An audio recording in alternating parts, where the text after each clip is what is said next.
House to Home, presented by Remax Diamond Realty. It is Tuesday, so that means we are talking about real estate, and that means Liz and Gina are looking absolutely professional, amazing, conducive to the productivity of the real estate business. And it's because of two wonderful, learned, expert ladies like you that the industry is in the position that it is, and that's a total compliment. So Hafaday, and good to see you both. Hafaday. I actually just noticed we're both in blue. Well, I didn't get the memo, man. What's up? I know. Okay, if once we start doing this in the studio again and we're all like back in the same place, and we're totally gonna color coordinate. And when is that, Jace? When is that going to happen? You keep promising. I don't want to talk above my pay grade, so you know, like it's above your pay grade, right? Yeah, exactly. Well, one thing. Yeah. You know, one of these days we're just going to show up, just so you know. There you go. Well. Speaking of show up and maybe like having the ability to show up is when, interesting segue, is when a lease is expired. When you come to the end of your lease term, your lease agreement and everything, I mean, I had a very, very nice landlord, and my lease was only for a year. And he even said after that, you know, we'll just consider it, you know, month to month. If you ever want to leave, you know, like you're free to do so. If I, you know, find somebody better, then we'll talk about it and everything. But legally, what is the obligation on the part of the landlord and the tenant once you're outside the bounds of your initial agreement? Well, usually, Jason, when let's say you have a lease agreement, and when I prepare your lease, sometimes we would reflect, depending on whether you agree on that you have the option to renew your lease at, let's say, the same rental rate and same terms and conditions. So if that is written into your lease, of course, the other item you want to show is, do you want, with a 30-day, let's say, written notice or verbal notice? Sometimes the lease will reflect, in the event the lease expires, they'll be on a month-to-month basis. But after your lease expires, you don't, you know, you're going to have a discussion with your landlord if you want to renew your lease. Because once it expires, it expires. So either you go month to month or you have the option to renew. So everything you have to look at would be in writing. Is it something you prepared when you entered into the lease agreement?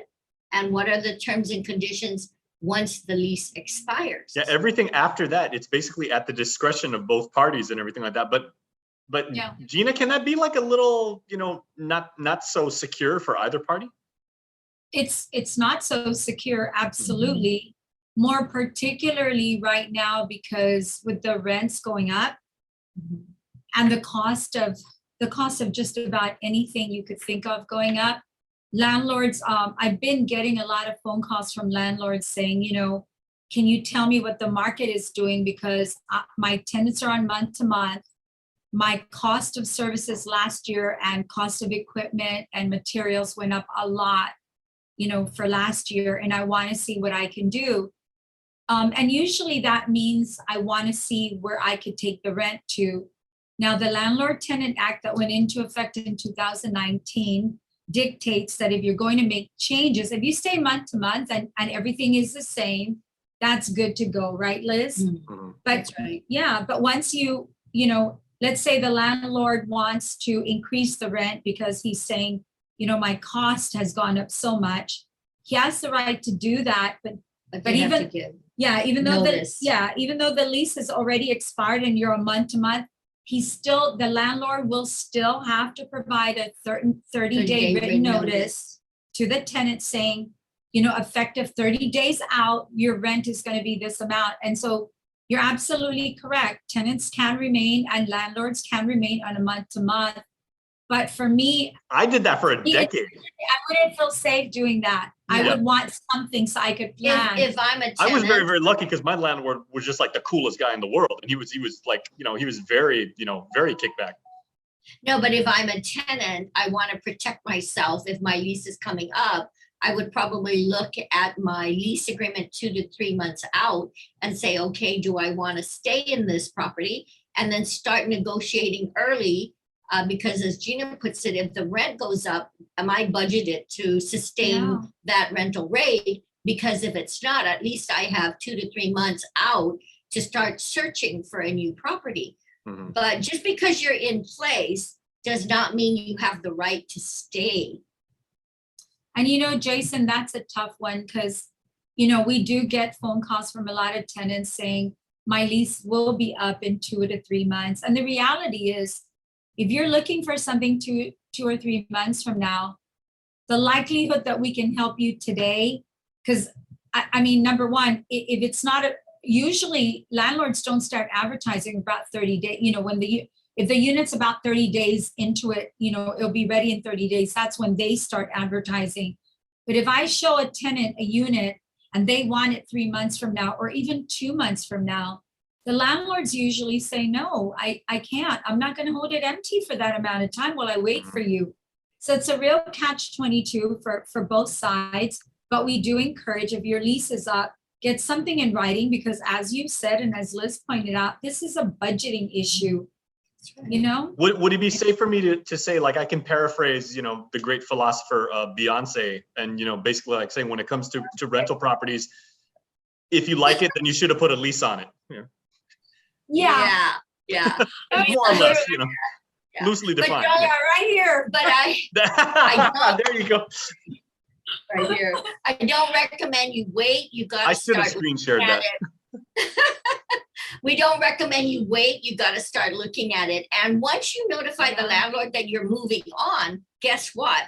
The landlord also moves on and starts looking at other potential tenants. So if you've given them notice that, hey, I don't intend to continue my lease, then the landlord will continue to start looking for other tenants as well. Right. You just assume they're going to hold the space for you, and they're moving forward with other tenants as well. And in lieu of an actual document saying, here's what the terms are, you're a landlord, you could go by one day to check on your tenant, and the tenant split like a week ago. Or if you're the tenant, you go there one day and the locks have been changed, and you're like, hey, what's up with that? And it's like, oh, somebody new moved in because this guy's giving me 20% more than you did.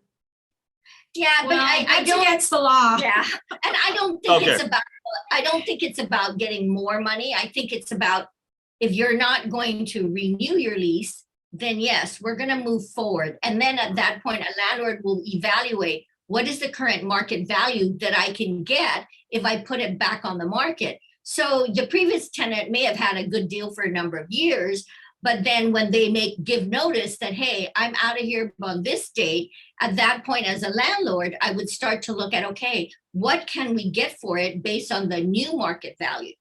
Yeah, really what's happening. Yeah, that's what's happening now. Okay, we have some great landlords, Jace, that, the last couple of weeks I've had some landlords calling, and you tell them what the market is, right? And they're like, I cannot do that to my tenants.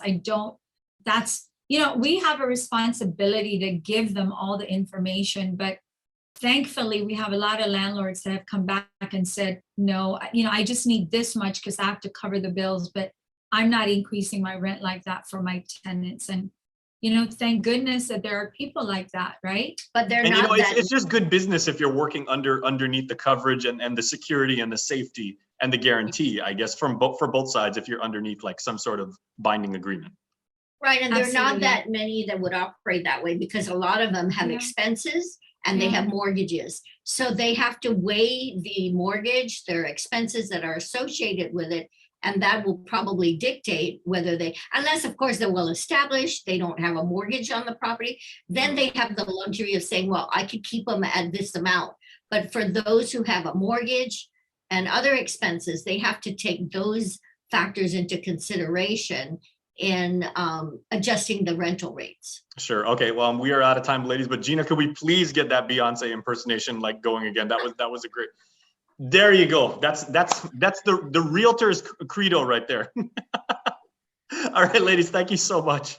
That was totally worth waiting for, by the way. Okay, so next show, let's talk about Service animals. Service animals. That's right. Yeah. Speaking of leases and what they probably might and might not, and what you can actually reasonably hope to ask for as far as service. Yeah, we'll definitely do that next week. Okay. Bye, ladies. Thank you. Bye. All right. Bye, everybody.